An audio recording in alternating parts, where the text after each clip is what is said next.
Halo brosis, balik lagi di channel Pawang Design It. Nah, kali ini gue mau share nih tentang gimana caranya agar kita bisa bikin formulir pendaftaran online lomba essay nasional dengan menggunakan Google Form. Caranya gampang banget, nanti kita bahas kupas tuntas tentang cara-caranya. Nah, sebelumnya bantu support channel gue dengan cara like, comment, share, and subscribe channel ini gitu. Nah, gak usah lama-lama lagi, langsung kita bahas. Kuy. Di sini gue udah punya nih sebelumnya template atau pertanyaan-pertanyaan di formulir pendaftaran online lomba essay nasional. Jadi brosis perlu menyiapkan terlebih dahulu kayak pertanyaan-pertanyaannya. Jadi di sini gue pakai nama ketua tim, institusi perguruan tinggi, fakultas atau jurusan, kemudian NIM, angkatan, HP ketua tim, kemudian email ketua tim, jumlah anggota tim, dan rekening ketua tim. Nah, itu adalah section yang pertama. Di section yang kedua itu fokus pada informasi karya esainya. Jadi mengenai esainya langsung, intinya nih. Jadi ada tema yang dipilihnya apa, kemudian judul karya esainya apa. Kemudian mereka akan diminta untuk upload karya esai, KTP atau KTM ketua tim, surat originalitas karya, dan juga formulir pendaftaran yang telah ditandatangani secara offline. Nah, pertama-tama kita akan bahas terlebih dahulu per poinnya ya, gitu. Pertama kita akan bahas mengenai nama ketua tim.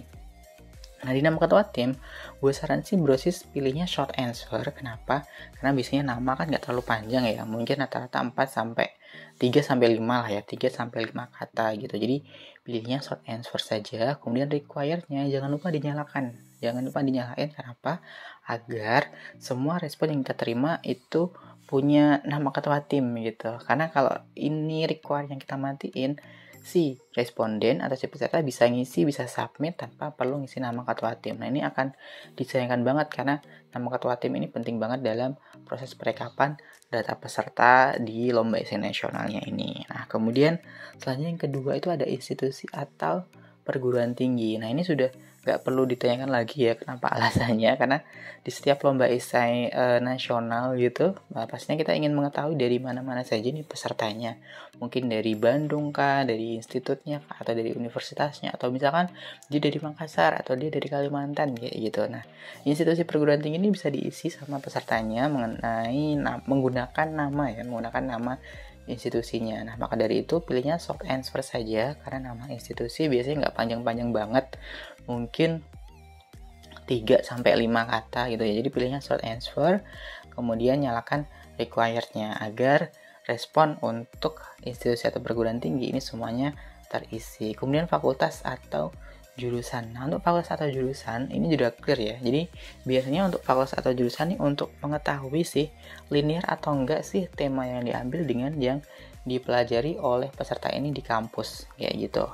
Nah, biasanya kalau linear itu biasanya juri akan lebih detail nih gimana menilainya. Nah, maka dari itu dipilihlah fakultas atau jurusan sebagai tambahan untuk memappingkan pesertanya seperti apa. Nah, pilihannya kalau gue saranin short answer saja. Karena apa? Namanya fakultas atau jurusan kan pasti nggak panjang-panjang ya. Jadi pilihnya short answer saja, kemudian nyalakan required-nya. Nah, ini karena ini salah satu pertanyaan yang penting banget sih, fakultas atau jurusan. Kemudian selanjutnya adalah NIM. Nah, NIM ini clear ya. Dia ngilang nih ha. Nah, NIM ini adalah nomor induk mahasiswa. Jadi nomor induk ini digunakan untuk mengetahui apakah si mahasiswa ini benar-benar masih aktif atau enggak gitu. Karena biasanya untuk lomba essay nasional tingkat mahasiswa itu pesertanya adalah mahasiswa aktif ya dari D3 sampai S1. Jadi untuk mengetahui dia aktif atau enggaknya kita harus ceknya secara NIM. Nah, NIM-nya kita bisa setting short answer saja karena NIM biasanya nggak panjang-panjang banget. Pilihnya short answer, kemudian nyalakan required-nya karena ini penting banget untuk NIM. Nah, kemudian angkatan. Angkatan ini juga salah satu untuk mendeteksi ya, untuk melihat apakah benar nih si peserta ini benar-benar masih peserta aktif atau mahasiswa aktif di kampusnya. Kayak gitu. Jadi pilihnya short answer doang karena yang kita mau dia akan ngisi tahun angkatannya gitu. Nah, tahun angkatannya kayak gimana? Nah, biasanya kan beda-beda tuh. Makanya pertama bisa nyalakan required-nya karena ini pertanyaan mandatory. Kemudian setting respon validation. Kenapa? Gini. Jadi untuk respon validation karena kan jangan sampai dia tulisnya 2010 gitu kan. Nah, itu nanti kan huruf takutnya. Nah, maka dari itu yang pertama settingnya by number, kemudian greater than itu pilihnya is number. Jadi inputnya semua berdasarkan angka. Jadi misalkan angkatan tahun 2019, jadi dia terusnya 2019 gitu, bukan 2019 ditulis pakai huruf semua. Nah, pengertian angkatan ini kadang beda kampus, beda pengertian. Maka dari itu kita maunya ini dia tahun masuknya. Maka dari itu di custom error text-nya kita harus ketik sesuai dengan tahun masuknya.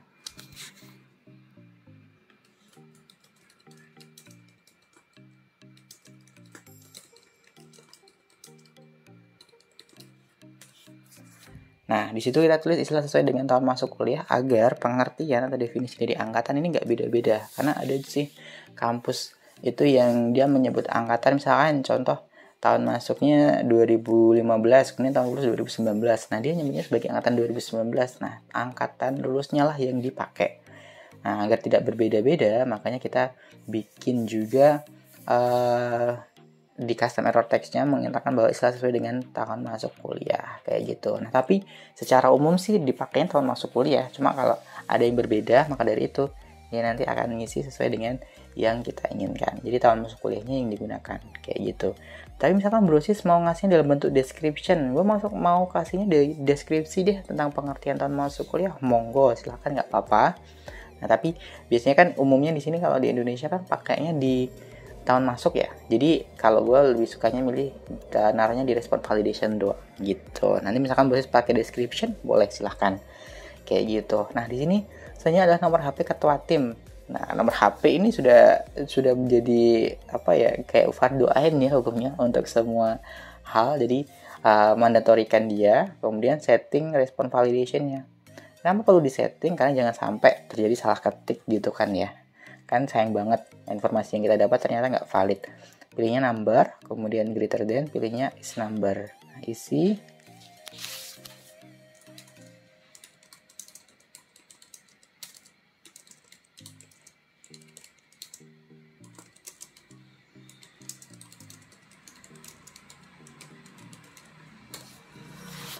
Nah, gue pakai notifikasinya istilah menggunakan nomor yang ada dan sering digunakan agar tidak terjadi kesalahan atau agar ketika dihubungi mudah untuk dihubungi. Nah, ini salah satu fungsi dari penggunaan nomor HP ketua tim. Nah, email ketua tim ini juga udah clear ya. Jadi biasanya kalau informasi agar kelihatan formal itu kita ngirimnya by email. Sebenarnya bisa sih by WA atau mungkin by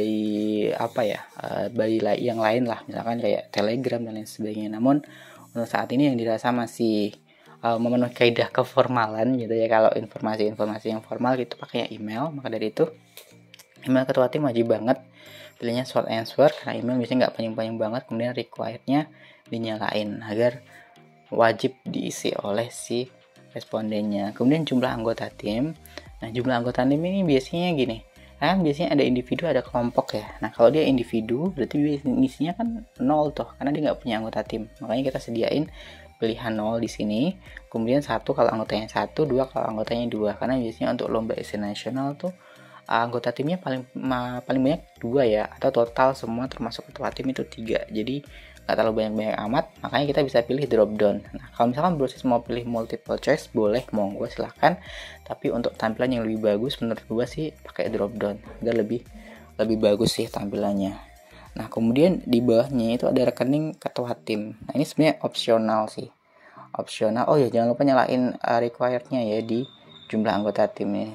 Nah, untuk nomor rekening ketua tim sebenarnya opsional banget, karena ini biasanya dibutuhkan ketika si tim tersebut sudah juara. Namun sebagai upaya agar kita clear di awal informasinya, boleh sih dipakai, dimintakan rekening ketua tim. Jadi requirednya di mandatory, kemudian pilihnya short answer saja, karena kan nggak terlalu panjang tuh rekening-rekening yang dimiliki sama si orang-orang atau si pesertanya kayak gitu.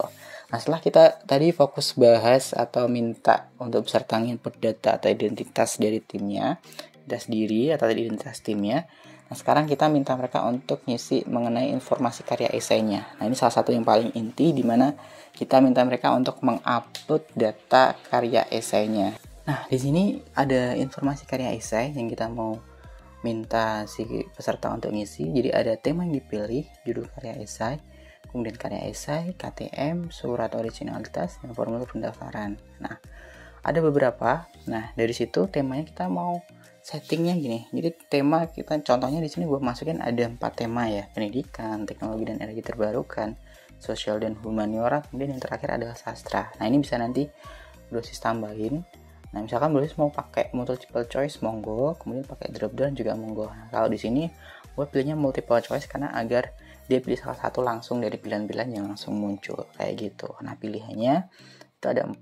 Misalkan Brosis mau tambah nanti, misalkan di sini mau tulisnya bahasa gitu ya, misalkan tambah bahasa, boleh sih. Nah, jadi terserah, nggak ada ketentuan di sini. Jadi Brosisnya bisa sesuaikan sesuai dengan lomba essay nasional yang Brosis punya gitu, atau yang panitia punya. Nah, di sini wajib banget untuk ngasih requirednya ya. Kenapa?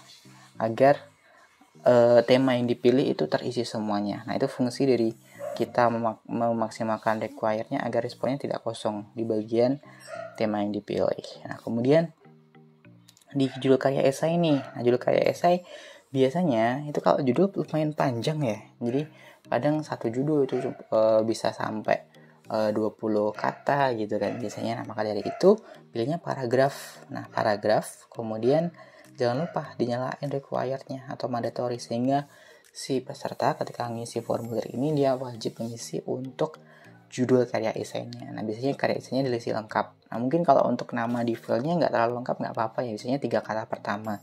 Tapi kalau di formulir ini minta aja untuk kasih lengkap, karena kan kita settingnya sebagai paragraf, jadi bisa menerima sesuai dengan karakter yang diinginkan. Kalau paragraf kan cukup panjang gitu ya. Oke. Nah, kemudian karya esai nih. Nah, ini yang dari tadi kita tunggu-tunggu karena ini yang paling utama. Karya esainya kita minta mereka atau peserta untuk ngupload nih karya esainya agar kita bisa terima untuk dilakukan penjurian. Nah, maka dari itu gimana cara mereka ngupload? Pilihnya itu adalah file upload gitu. Nah, file upload ketika diklik dia akan bilang ada notifikasi nih, let respondent upload files to drive. Jadi mengizinkan responden untuk mengupload ke drive-nya dia, bukan ke drive-nya panitia ya. Nah, files will be uploaded to the form owners Google Drive gitu. Jadi bukan ngupload ke Google Drive-nya kita atau ke panitianya, tapi dia akan mengupload ke Google Drive-nya si pesertanya sendiri kayak gitu. Kemudian responden akan diminta untuk sync in ke akun Google-nya untuk menginput atau mengisi form ini. Jadi pertama kali sebelum dia nginput form ini, dia akan diminta untuk sync in di akun Google-nya dia dulu gitu. Jadi dia harus sync in, habis sync in dia baru bisa ngisi form ini. Kalau dia nggak sync in pakai akun Google, nggak bisa tuh. Kalau misalkan dia pakai Yahoo atau Rocket Mail atau lain sebagainya, dia nggak bisa, karena di sini dia diminta untuk upload filenya itu di Google Drive-nya dia, agar nanti dari Google-nya, Drive-nya dia, kita nanti akan diakses untuk mendownload. Nah, disitulah proses pendownloadan kita gitu. Jadi kalau dibilang flow-nya, dia ngupload ke Google Drive-nya dia, kemudian dia izinkan kita untuk download file tersebut. Jadi hanya file yang diuploadnya saja yang diizinkan oleh si peserta untuk kita download gitu. Jadi bukan file-file lain yang dimiliki peserta, tapi hanya file yang diupload peserta itu yang diizinkan untuk kita download. Nah, kayak gitu. Nah, ini pastikan bahwa ini hanya di-share di internalnya para peserta ya. Jadi jangan sampai di-share di yang lain, karena jangan sampai ada orang yang ngupload sesuka hatinya, kemudian ngikut iseng-iseng doang menu-menuin formulir yang kita bikin saja sih. Nah, gitu. Jadi ini tidak akan berefek di Google Drive-nya si panitia atau Brosis semua, tapi dia akan ngupload di Google Drive dari masing-masing peserta. Nah, setelah Brosis memahami, kemudian klik continue. Nah, setelah klik continue, dia akan minta nih, ada pertanyaan, allow only specific file types gitu. Jadi izinkan hanya spesifik file tertentu gitu. Jadi yang dia maksud itu adalah hanya file-file tertentu nih yang bisa diupload di pertanyaan karya esai. Nah, biasanya kalau lomba esai nasional kan diminta tuh kan PDF ya. Jadi .pdf ya, bukan doc dan lain sebagainya. Maka dari itu kita nyalain dong, kita maunya PDF doang. Nah, pas banget di sini ada pilihan PDF, jadi kita centangnya PDF doang. Nah, kenapa dokumen nggak kita centang? Karena biasanya kita nggak perlu dokumennya gitu. Kita maunya dalam bentuk PDF. Spreadsheet kita juga nggak perlu. Nah, untuk penjelasan nih, for your information doang, dokumen itu berarti yang tipe doc ya, docx atau doc, atau dia WPS gitu, WPS Office. Itu kita tipe dokumen. Kemudian spreadsheet itu berarti yang tipe Excel, XLSX atau XLS. video tuh clear ya, MP4, MKV dan lain sebagainya.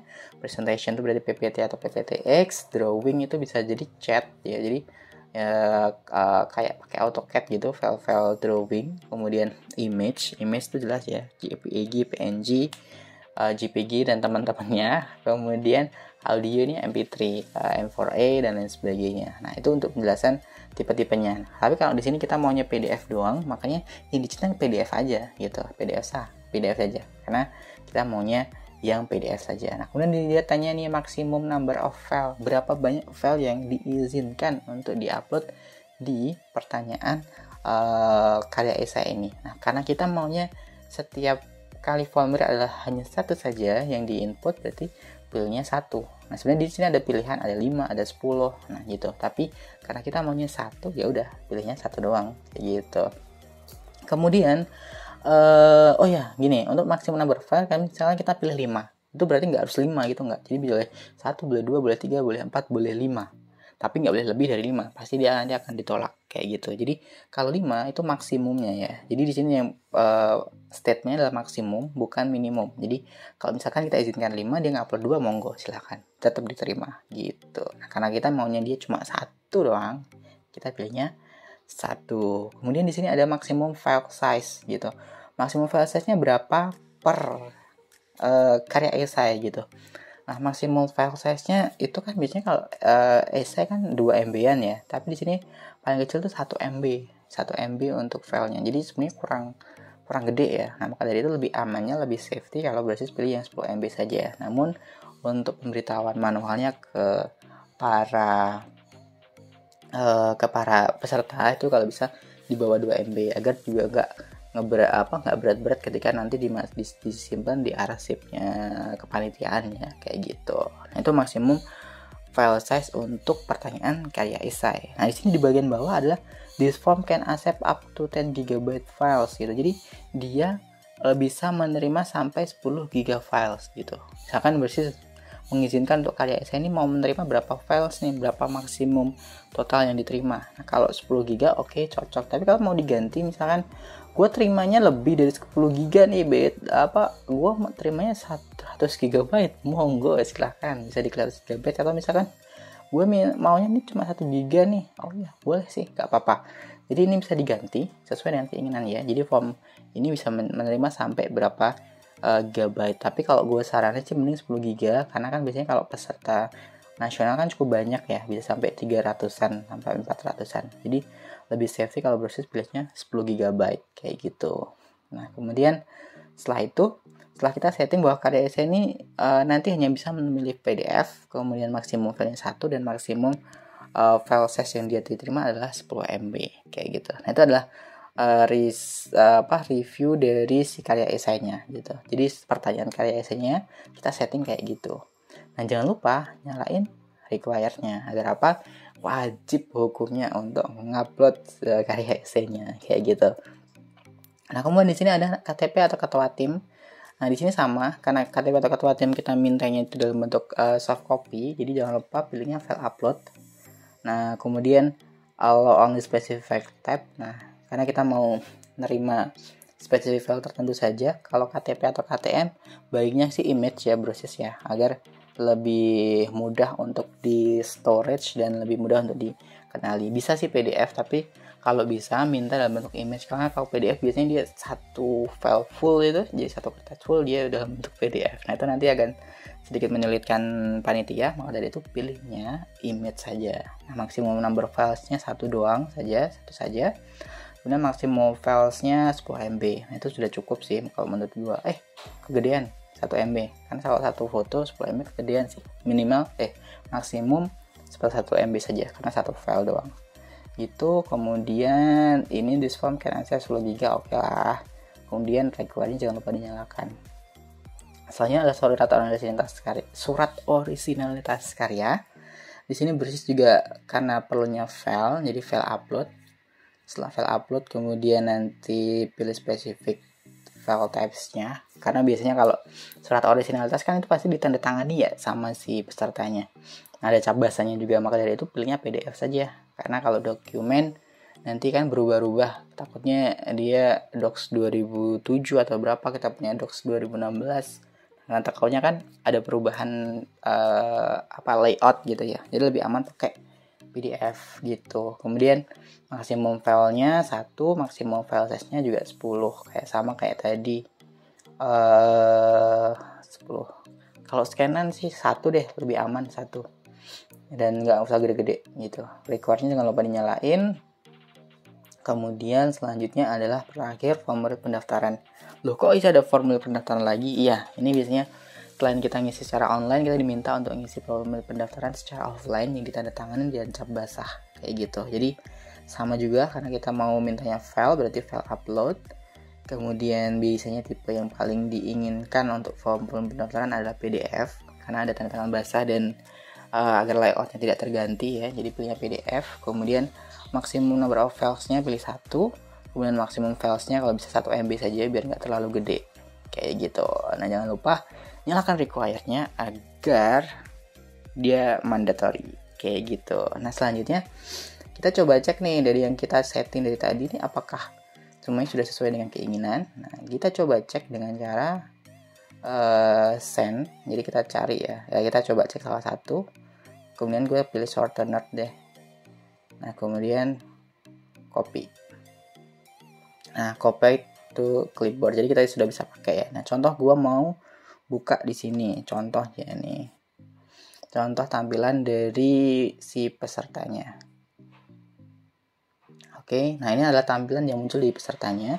Jadi formulir pendaftaran online Mbak Isai. Nah, di sini gue pakai email dagelan1001@gmail.com. Nah, ini salah satu email yang gue punya. Jadi contoh doang ya. Jadi nanti si peserta akan diminta untuk login atau sign in. Kalau dia belum login, dia akan diminta untuk login. Tapi karena gue udah sign in di sini pakai akun ini, kalau gue mau switch akun, gue tinggal ganti switch akun deh. Tapi karena gue nggak perlu ganti akun, gue pakai yang ini aja kayak gitu. Nah, selanjutnya untuk nama ketua tim, contoh nih gue pakai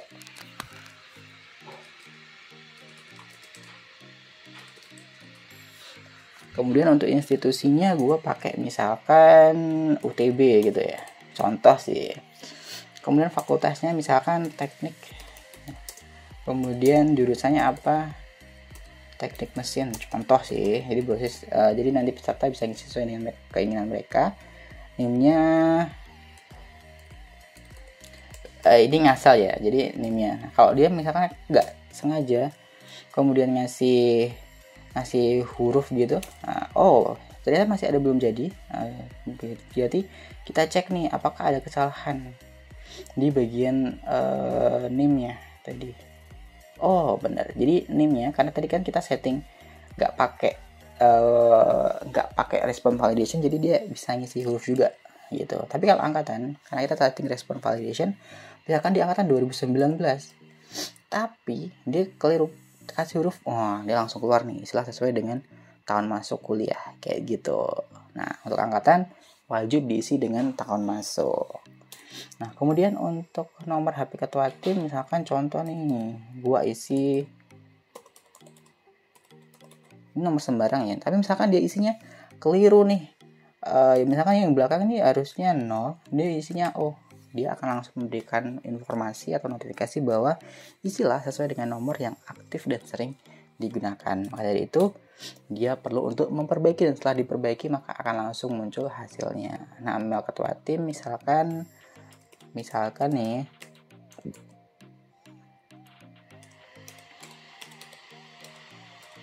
nah ini adalah contoh email ya. Jadi ini sembarang sih. Nah, jadi nanti mereka bisa isi ke emailnya sesuai dengan email yang benar. Kemudian choose-nya, misalkan gue individu berarti gue pilihnya 0. Tapi kalau misalkan gue punya anggota 1 berarti gue pilihnya 1. Nah, sini gue pilih contohnya 1. Kemudian rekeningnya gue isi sembarang. Ini contohnya. Nah, gitu.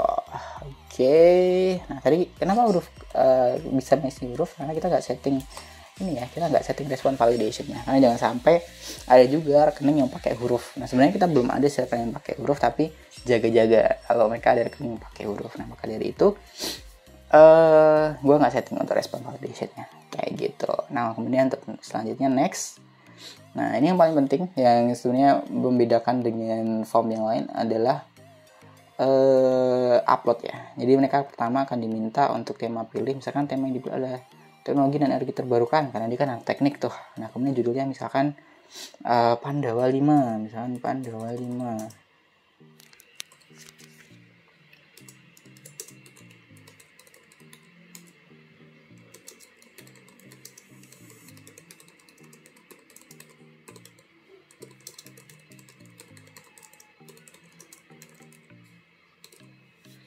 Nah, contohnya judul esainya itu Pandawa 5, teknologi osilasi gelombang laut untuk menghasilkan free energy. Nah, itu contoh ya. Jadi si tim ini dia pengen membuat judul esai. Jadi esai yang ditawarkan adalah Pandawa 5 dengan judul kayak gitu. Nah, karya esainya dia akan diminta untuk add file. Nah, di add filenya ini dia bisa ngisi nih sesuai dengan filenya. Jadi dia tinggal add file, mau ngupload nih, select your file. Nah, misalkan contoh sih dia gue punya di esai mana nih. Nah, contoh dia kan nanti mintanya karya esai ya. Jadi si Indra nih tinggal ngupload.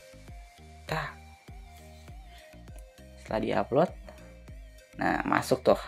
Oke. Kemudian si KTP atau KTM. Nah, karena kita tadi settingnya itu JPG, maka yang akan terdetek hanya JPG. Padahal di folder esai tadi kalau kita bisa lihat kan. Jadi di folder esai itu kalau gue tunjukin ya, bentar. Kalau gue tunjukin folder esai gue itu sebenarnya ada beberapa tipe. Ada doc, ada PDF, ada JPG. Tapi karena kita udah setting tipe tertentu doang, maka dia yang terdetek adalah yang tipe tertentu doang. Kayak gitu. Di sini karena KTM atau KTP itu tipenya JPEG atau tipe image, maka JPEG pun terdetek. Tinggal di upload kayak gitu.